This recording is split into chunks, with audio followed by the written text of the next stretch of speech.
এটা আসল কিনা না এটা এডিটেড। তারা সেই ল্যাবরেটরি টেস্ট করে দেখেছে এটা একেবারেই অর্গানিক, এটা একেবারেই জীবন্ত, এটা শেখ হাসিনার কথা। এবং এটা যেদিন তিনি বলেছেন এটা তার পরের দিন থেকেই এখানে দায়িত্বরত অনেক সাংবাদিকরা তারাও এটা নিউজ করেছেন যে তার পরের দিন থেকে অনেক মারণাস্ত্র রাইফেল দেখা গেছে আইন শৃঙ্খলা বাহিনীর।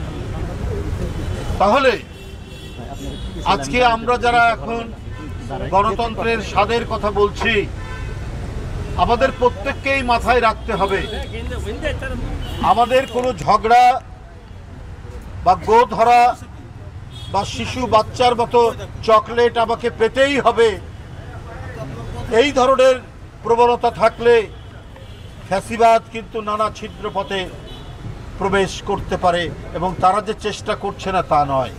আমরা হাসিনার পতন দেখেছি,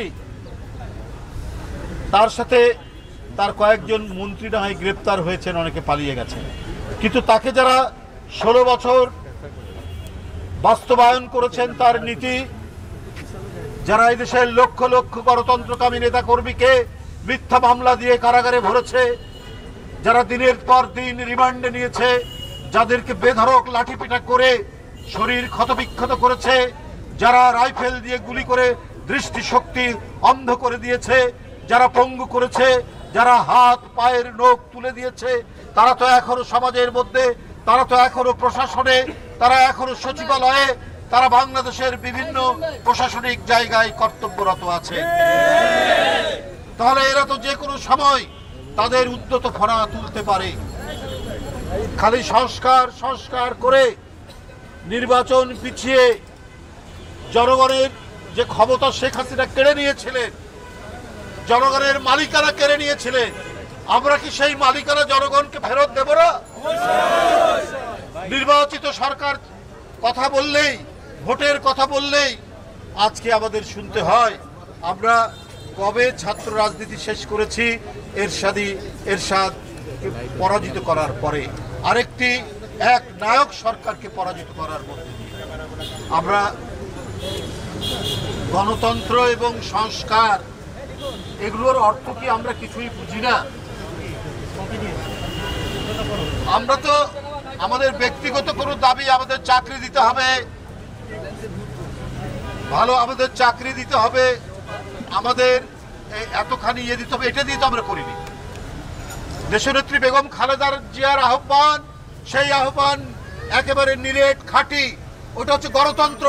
বেগম জিয়ার দাবি ছিল বৃহত্তর দাবি, তারেক রহমানের দাবি বৃহত্তর দাবি, যে দাবি হচ্ছে গণতন্ত্রের মালিকানা জনগণকে ফিরিয়ে দাও, আর সেই মালিকানার পদ্ধতি হচ্ছে গণতন্ত্র। আমরা কোনো ব্যক্তিগত কোনো গোষ্ঠীগত দাবি করিনি, আমরা দাবি করেছি জনগণের দর্শন, সেটা গণতান্ত্রিক দর্শন, যেখানে প্রত্যেকটি ব্যক্তি দেশের একজন মালিক হিসেবে, দেশের একজন অধিকার সম্পন্ন ব্যক্তি হিসেবে গড়ে উঠতে পারে, সেটাই হচ্ছে গণতান্ত্রিক অধিকার। তাহলে বেগম জিয়া 2014 সালে নির্বাচনে যেতে পারতেন।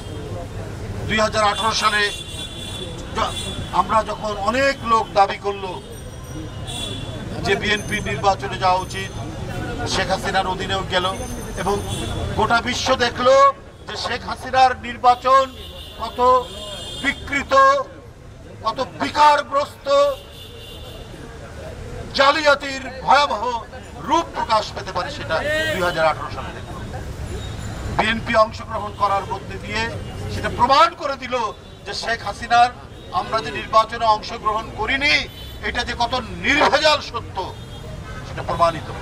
তাই 2024 সালেও আমরা বয়কট করলাম, কারণ আমরা বৃহত্তর আদর্শের জন্য লড়াই করছি, আমরা মানবিক সাম্যের জন্য, ন্যায় বিচারের জন্য লড়াই করছি, আমরা আইনের শাসনের জন্য লড়াই করছি।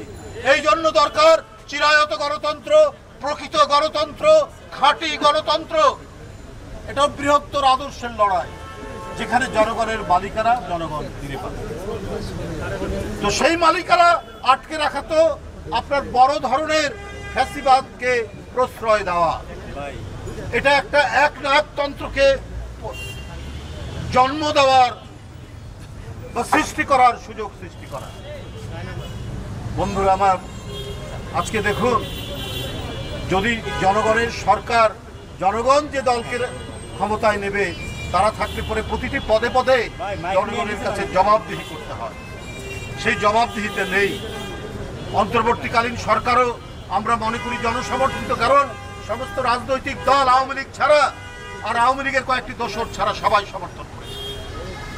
ডক্টর ইউনূস সাহেবকে সবাই সমর্থন করে যাচ্ছি আমরা। কিন্তু এটাও তো ঠিক, দুর্ভিক্ষের আলামত যদি আমরা দেখতে পাই, শুনতে পাই, তাহলে তো জনগণ আমাদের ছেড়ে দিবে না। আজকে প্রায় অসংখ্য গার্মেন্টস বন্ধ হয়ে যাচ্ছে, মানুষ কর্মহীন হচ্ছে।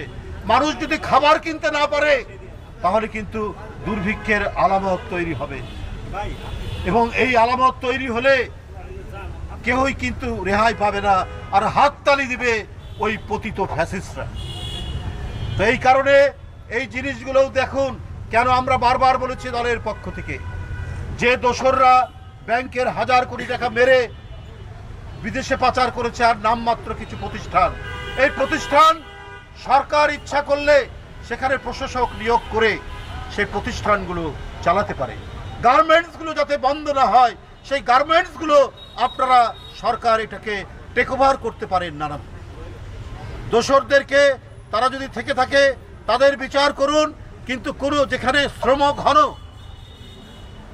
যে প্রতিষ্ঠান, যে কলকারখানা, সেটা যেন বন্ধ না হয়।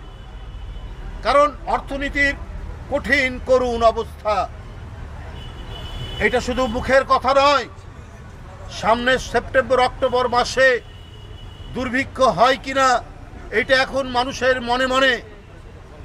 আর্থিক শৃঙ্খলা ফেরাতে হবে, এটা ঠিক, কিন্তু পাশাপাশি কর্মসংস্থান বৃদ্ধি না করলে জনগণের কাছে কেহই রেহাই পাবেন না। জনগণ কিন্তু এটা ছেড়ে দেবে না। এই কথাগুলো ভাবুন, এই কথাগুলো চিন্তা করুন। খালি ওই শিশুদের মতো চকলেট আমাকে পেতেই হবে, আমাকে ওই খেলনাটা দিতেই হবে, এইরকম গো ধরে থাকলে পরে আমাদের গণতন্ত্রের জন্য সর্বনাশ, প্রকৃত গণতন্ত্রের চর্চা মুখ থুবড়ে পড়বে, এবং আমরা একটা দীর্ঘস্থায়ী অগণতান্ত্রিক শক্তির কাছে জিম্মি হয়ে পড়ব।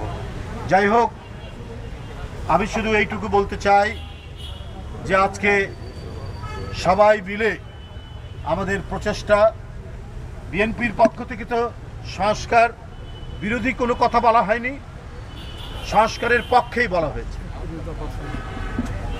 তো আপনারা যে সংস্কারের কথা বলছেন, এটা তো বিএনপি তার 31 দফার মধ্যে প্রায় সংস্কারের অনেক জিনিসই সেখানে প্রতিফলিত হয়েছে। জুলাই সনদের অনেক বিষয় বিএনপি গ্রহণ করেছে। আপনারা দেখেছেন যে অনেক বিষয়, প্রায় 2/3 জুলাই বিপ্লব যে সনদের কথা বলছেন তা গ্রহণ করেছে। কিন্তু এটা মূলনীতির মধ্যে নিতে হবে কেন?